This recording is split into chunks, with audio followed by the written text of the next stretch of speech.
და დაიჭირო. და მე ვეუბნები რომ მე არ მიყვანილი ხელყურის რაღაცამ და გამეკეთები და უთხარი სატელევიზიო გადაღება გადაცემებს შეგვიძლია არ არის და ჩემიდან მიღებული 15 იყო თავის დროულად როგორც გაწყვეტილი იყო ჩამოიწყო და შორის კარგად გებულობდა ის ბიჭი. ისმის მთავარი შეკითხვა. და მე ვედა უთხრა ბიჭო ნუ გზა მეგობრებო. ფერმერები ინფორმირებული არიან, ყველაფერი არა.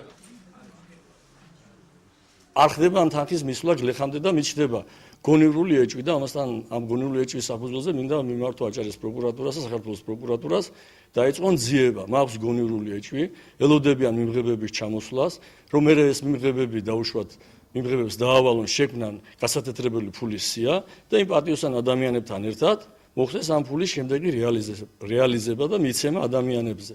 თუ არა და მაშინ რა უშლით ხელს ამიხსნან უბრალოდ ეს ცოტა ისეთი განცხადება არის, ამას ჭირდება ფაქტები, ამას ჭირდება შესაბამისი